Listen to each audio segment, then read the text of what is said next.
ഇന്നത്തെ യാത്രയ്ക്കായി എല്ലാവരും വളരെ എക്സൈറ്റഡ് ആണ്.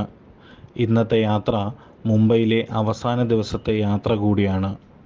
മുംബൈ തുറമുഖത്തിന് സമീപം അറബിക്കടലിലുള്ള പ്രശസ്തമായ എലിഫൻ്റ ദ്വീപിലെ ഗുഹാക്ഷേത്രമായ എലിഫൻ്റ കേവ്സിലേക്കാണ് ഇന്നത്തെ പ്രധാന യാത്ര. ഗേറ്റ് വേ ഓഫ് ഇന്ത്യയിൽ നിന്നും ഏകദേശം 11 കിലോമീറ്റർ അകലെയാണ് എലിഫൻ്റ ദ്വീപ്.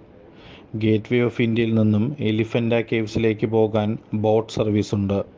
ഏകദേശം 1 മണിക്കൂറെടുക്കും യാത്ര. ഒരുപാട് ശില്പകലകൾ കൊണ്ട് പ്രശസ്തമാണ് എലിഫൻ്റ കേവ്സ്. ശിവൻ്റെ ആരാധകരുടേതാണ് ഈ ശില്പങ്ങൾ. അർദ്ധനാരീശ്വര പ്രതിമ, കല്യാണസുന്ദര ശിവൻ, കൈലാസമുയർത്തുന്ന രാവണൻ, അന്ധകാരമൂർത്തി, നടരാജൻ എന്നീ ശില്പങ്ങളാണ് പ്രധാന ആകർഷണങ്ങൾ. 1987 എലിഫൻ്റ കേവ്സ് യുനെസ്കോയുടെ പൈതൃക പട്ടികയിൽ ഇടം നേടി.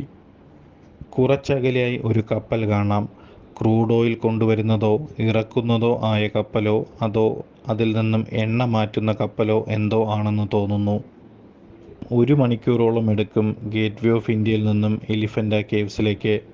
യാത്രാമധ്യേ ചെറുതും വലുതുമായ പലതരത്തിലുള്ള കപ്പലുകൾ കാണാൻ സാധിക്കും.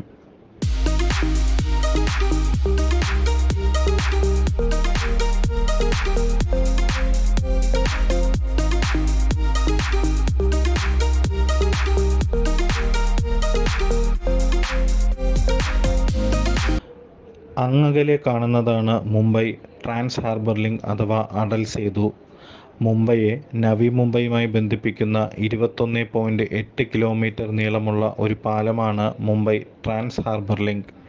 ഇന്ത്യയിലെ ഏറ്റവും നീളമേറിയ കടൽപ്പാലവും ലോകത്തിലെ ഏറ്റവും നീളം കൂടിയ 12ാമത്തെ കടൽപ്പാലവുമാണിത്. നീണ്ട 1 മണിക്കൂർ നേരത്തെ യാത്രയ്ക്ക് ശേഷം ഞങ്ങൾ എലിഫൻ്റ ദ്വീപിലെത്തി. ഈ കാണുന്ന ചെറിയ ടോയ് ട്രെയിനിലാണ് എലിഫൻ്റ ദ്വീപിൻ്റെ മുൻവശത്തെത്താൻ.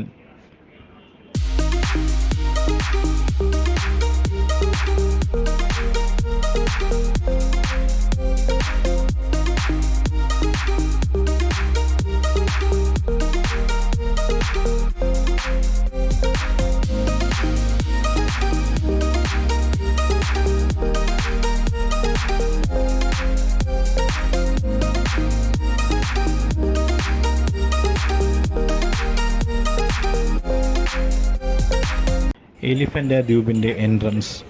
എലിഫൻ്റ കേവ്സ് എല്ലാ തിങ്കളാഴ്ചയും അവധിയായിരിക്കും. അഗ്രഹാരപുരി എന്നായിരുന്നു ഇതിൻ്റെ യഥാർത്ഥ പേര്. ഇത് പിന്നീട് ഹരാപുരിയായി. പോർച്ചുഗീസുകാരാണ് ഇതിന് എലിഫൻ്റ കേവ്സ് എന്ന പേര് നൽകിയത്. ശബരിമലയുടേതുപോലെ ഇവിടെയും ഡോളി സർവീസ് ഉണ്ടെന്ന് തോന്നുന്നു.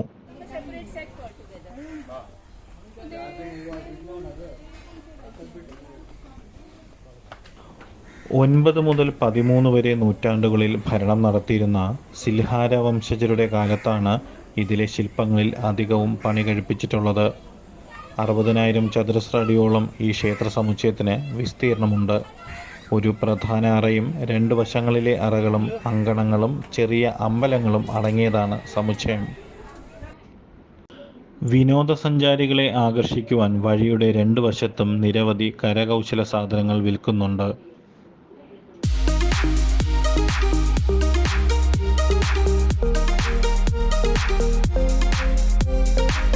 നടന്ന് ഒടുവിൽ ഞങ്ങൾ എലിഫൻ്റ കേവ്സിലെത്തി.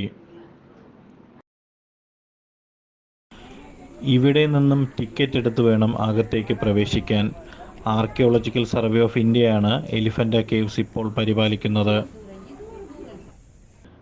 ഇതാണ് എലിഫൻ്റ കേവ്സിൻ്റെ പ്രവേശന കവാടം.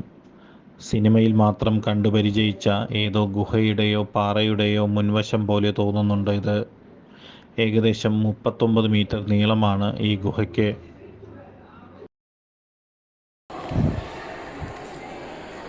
നടരാജമൂർത്തി ഭാവത്തിൽ നിൽക്കുന്ന ശിവനാണിത്.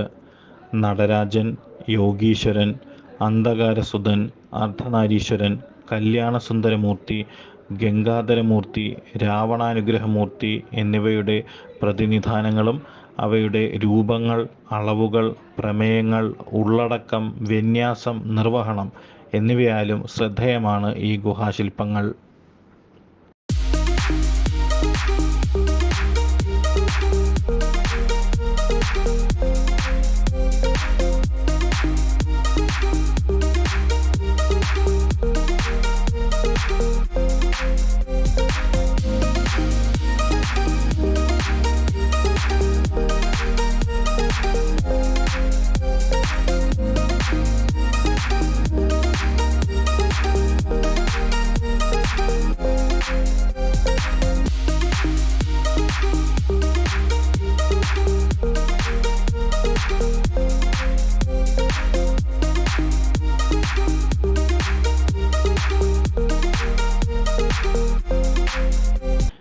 ഇതാണ് എലിഫൻ്റ ഗുഹയിലെ മാസ്റ്റർ പീസ്.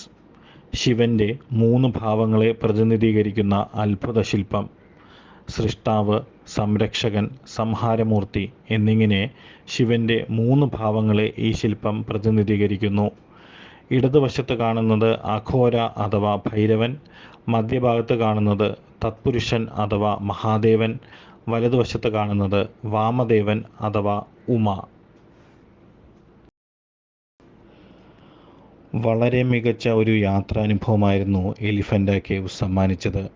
ഞങ്ങൾ എലിഫൻ്റ കേവ്സിൽ നിന്നും യാത്ര തിരിച്ചു.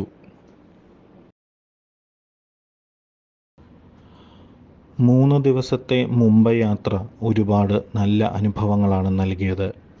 യാത്ര എപ്പോഴും അങ്ങനെയാണ്. നമുക്ക് നമ്മളെ തന്നെ അറിയാൻ സാധിക്കുന്നത് യാത്രയിലൂടെ മാത്രമാണ്. എനിക്ക് പെട്ടെന്ന് ഓർമ്മ വരുന്നത് കൺഫ്യൂഷ്യസിൻ്റെ പ്രശസ്തമായ ഈ വാക്കുകളാണ്. യാത്ര എത്ര മെല്ലെയായിരുന്നാലും സാരമില്ല, നിർത്താതെ തുടരുക.